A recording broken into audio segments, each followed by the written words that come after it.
Welcome to this deep dive, and today we're tackling W.E.B. Du Bois. Oh, an excellent choice. Yeah, and his book, The Souls of Black Folk. Really a seminal work. For sure, and we're going to be focusing on the first 4 chapters Okay. to really get into, the heart of his argument about what it meant to be black in America. Right at the turn of the 20th century. Exactly. So right away, in those early pages, he hits us with this idea of the color line. Yeah. He even goes so far as to call it the problem of a 20th century. Wow. He writes, and I'm going to quote here, Okay. the problem of the 20th century is the problem of the color line. He doesn't beat around the bush. No, that's for sure. It's like right there. Yeah, it cuts right to it. A central issue. And he's talking about this division between black and white people as really the defining issue. Yeah, and it's not just a social problem either, right? Oh, absolutely not. It impacts everything. Like politics, economics, culture, even how individuals see themselves. And that's where I think this idea of double consciousness comes in. Oh, yeah. This feeling of kind of living in 2 worlds. Yeah. Being both black and American. Right. But never fully belonging to either. He describes it so powerfully, and it's worth quoting this one, too, because it's such a memorable phrase. Yeah. It's 2 souls, 2 thoughts, 2 unreconciled strivings, 2 warring ideals in 1 dark body. Wow. Can you imagine that internal struggle, like constantly measuring yourself against a society that's viewing you through this lens of suspicion? Just because of your skin color? Yeah, exactly. Have you ever felt like an outsider? Like forced to see yourself through someone else's prejudice lens? I mean, that's a pretty, I think, universal human experience. In a way, yeah, absolutely. Even if it's not about race. Right. It's just this feeling of having to conform to someone else's expectations just to be accepted. Fit in, yeah. Du Bois takes it even further, though, with this metaphor of the veil. Yeah. This invisible barrier separating black and white Americans. Right. And really distorting how they see each other. It's like this lens that you can't take off, right? Exactly. And you're forced to look through it. It impacts everything. Everything. But before we get too deep into that, I think it's important to remember the context. Of course, yeah. Du Bois isn't just, coming up with these ideas out of nowhere. Right.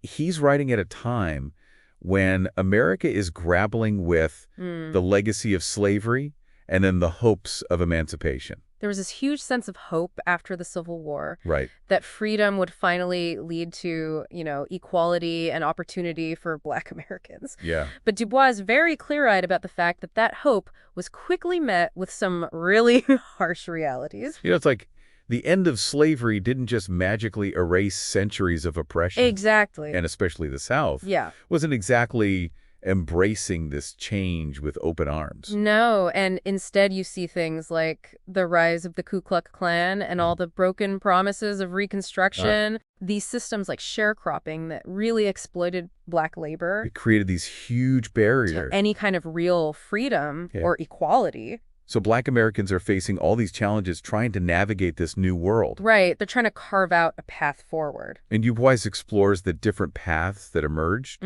each with its own strength and limitation. And he talks about these 3 things: the ballot, the book, and the dollar, like the pursuit of political power, education, economic advancement. But none of these paths were easy. No, not at all. I mean, Black leaders, professionals, artists, they'd faced so much pressure. Scrutiny. Yeah. And they were often caught between the expectations of white society. Yeah. And the needs of their own communities. Absolutely. A real balancing act. Take Booker T. Washington, for example. Yeah. He was urging Black people to focus on practical skills, economic self-sufficiency. Right. Kind of like focus on what you can control. Right. Your work ethic, your skills. But that meant pushing aside this fight for civil rights and higher education. Right. And Du Bois saw that as... Oh, he really disagreed with that. He saw it as accepting a limited role in society. Right. Like saying, okay, we'll just take what we can get. He argued that true progress couldn't be achieved by sacrificing those essential rights. Exactly. He championed this idea of work, culture, liberty, each growing and aiding each. He saw all these things as interconnected. Right. Education and the development of this talented tenth. Yeah, this leadership class of educated Black professionals. Yeah, as vital for challenging this inequality and uplifting the entire race. But it's interesting, because Washington himself was born into slavery. Right. Did Du Bois have that same experience, like that same lived experience to draw on? That's a really good point. They both experienced the brutal realities of racism firsthand. Yeah. But they viewed the path to progress in very different ways. Right. And that really sparked this debate within the Black community Right. about how best to achieve equality Yeah. in a nation that was still so deeply divided. A nation that's still grappling with this legacy Absolutely. of slavery and its aftermath. Yeah.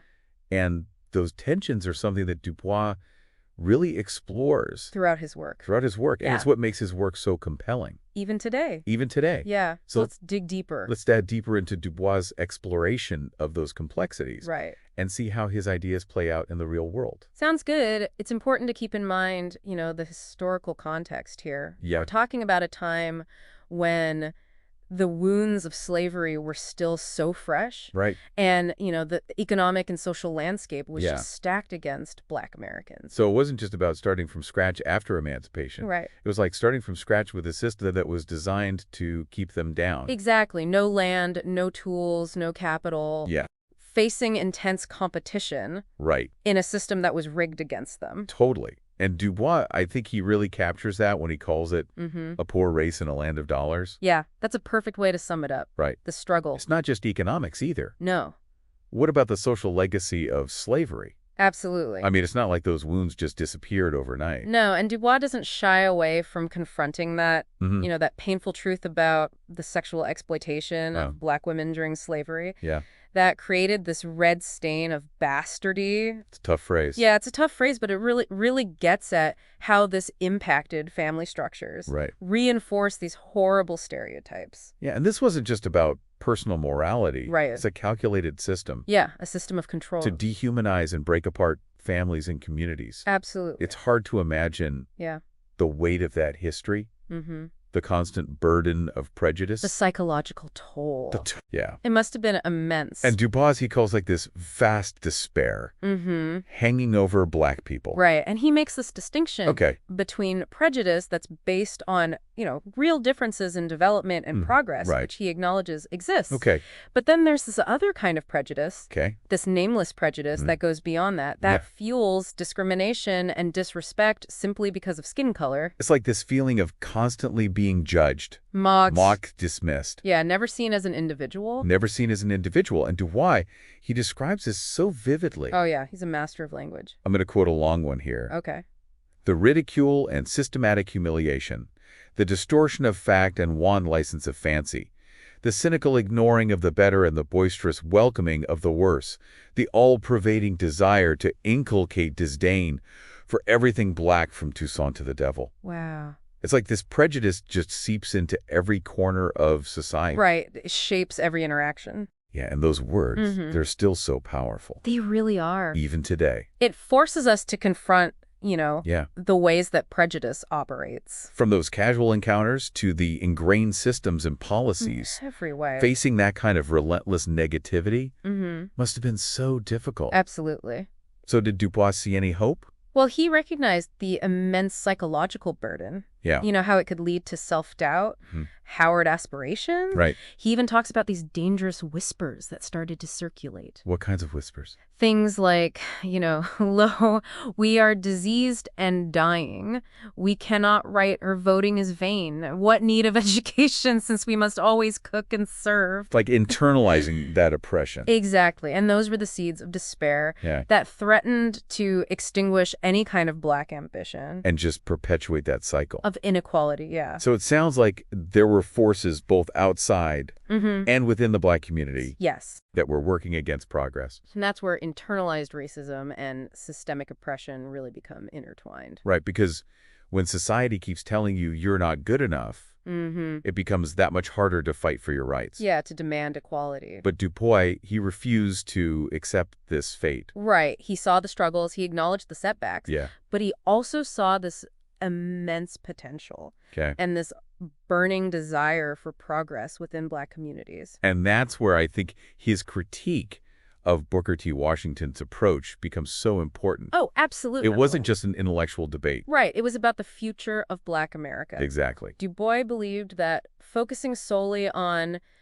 industrial education and economic advancement without fighting for full citizenship rights would ultimately trap Black Americans in this permanent second-class status. He wasn't willing to compromise on those rights. No, he rejected this idea that they should just accept their lot and work within a system designed to limit their opportunities. So for Du Bois, True progress required both self-improvement Yes. and demanding societal change. He wasn't willing to compromise on either front. And he argued that Black Americans needed access to higher education, Yes. the right to vote, Absolutely. full protection under the law. It wasn't just about material wealth for him. Right. It was about cultivating the souls of Black folk. Yeah. Fostering intellectual curiosity, Right. artistic expression, a sense of shared history and purpose. This vision of a future where Black people could contribute fully Yes. to the intellectual, Cultural. the cultural, the political global. life of the nation as equals. As equals. That was his vision. And that leads us to Dubois' personal journey, his experiences teaching in rural Tennessee. Right, a real-world example of how his ideas take shape. So let's dive into that world. Okay. What was it like for Dubois teaching in this rural environment? Well, he doesn't sugarcoat the challenges. Okay. He describes arriving at this schoolhouse, a rundown former corn crib, Wow. rough benches, broken windows, Okay. a far cry from the resources available to white children, Yeah. highlighting those stark inequalities in Right. the education system. So we're talking about, a dilapidated schoolhouse, limited resources. It paints a pretty bleak picture. It does, but that's where his writing really shines. He Okay. doesn't just, tell us about the poverty and the challenges. Right. He introduces us to these individuals Yeah. who are living these realities. Like we meet Josie, Okay. this young girl with dreams of a better life, Yeah. aspirations of attending school in Nashville. Wow. And then we get to know the Burks, Okay. this hardworking family, striving to purchase the land they toil on. Right. We encounter the Dowells, Okay. navigating the joys and sorrows of family life in this isolated world. These aren't just statistics. No. These are real people. With hopes and fears Right. and aspirations. Grappling with the limitations Yeah. imposed by this color line. Exactly. That's amazing how he brings these individuals to life. Right. Makes their story feel so real and relatable. He has this gift for capturing Yeah. both the struggles and the resilience. What about Josie? Oh, yeah. Did she ever make it to that school in Nashville? He doesn't say explicitly, Okay. but her story really represents this yearning for something more. Yeah. This desire to break free from the confines of her circumstances. Right. And it speaks to the power of education Yeah. and the hope that it represents. For so many, and through these personal stories, he also challenges our understanding of progress. Right. You mentioned that new schoolhouse, Oh, yeah. this modern one that arrives on the scene. Right. Wasn't that a good thing? On the surface, you would think so. Yeah. Better facilities, more resources. But Dubois describes it as ugly. Really? Yeah, and he puts progress in quotes. Okay, Like okay. capital P progress. P. It makes us confront, what's often lost Yeah. in the name of advancement. What does it mean to progress if it comes at the expense of human connection and cultural identity? That's the question he's asked. Right, and that's something we still grapple with. All the time. This tension Yeah. between moving forward and holding on to tradition. It's not always an easy choice. No, it's not a clear-cut thing. Dubois reminds us that progress isn't always linear Right. or straightforward. Yeah. Sometimes it involves these difficult trade-offs. Yeah, And unintended consequences. right. And he challenges us to really think critically about what constitutes progress. Yeah, especially that it's imposed from the outside Exactly. rather than arising organically from within a community. Right. It's about who gets to define progress. And his teaching experience seems to highlight Yeah. the resilience of these Black I communities. agree. Despite these overwhelming obstacles, they found ways to support each other, Right. build families, and strive for a better future. You see that in the Burks. Yeah. Slowly expanding their land holdings. Josie working tirelessly. Right. Even sacrificing her own dream. The Dowells raising their children. Yeah, in this incredibly challenging environment. Their stories are a testament to that strength and spirit. Yeah. It sounds like Dubois' work is more than just a historical account. I think that's right. It's like a meditation on the human spirit in the face of adversity. The Souls of Black Folk, it's not just a history book Right. or a sociological study. Yeah. It's a work of art. He weaves together history, personal experience Poignant to observation create this powerful and enduring portrait. of Black life in America. As we wrap up this deep dive, I Yeah. keep coming back to Dubois' questions. Does the color line still exist in the 21st century? How have the challenges and triumphs of Black Americans evolved since his time? Those are questions I think we should all be grappling with. Yeah. Du Bois doesn't give us easy answers. Right. But he gives us a framework for understanding these complexities of race identity and progress in America. Yeah, he encourages us to confront our own biases. To listen to the stories of others. And consider that full spectrum of human experience. His work is a call to action. Right. Urging us to move beyond passive observation and become active participants. In shaping a more just and equitable future. Absolutely. Thanks for joining us on this deep dive into W.E.B. Du Bois' The Souls of Black Folk. We encourage you to continue exploring his work and engaging with these important questions. If you find value in our show and want to support our mission of empowering local residents, you can donate at thinkindaglocally.com/donate, link in show notes.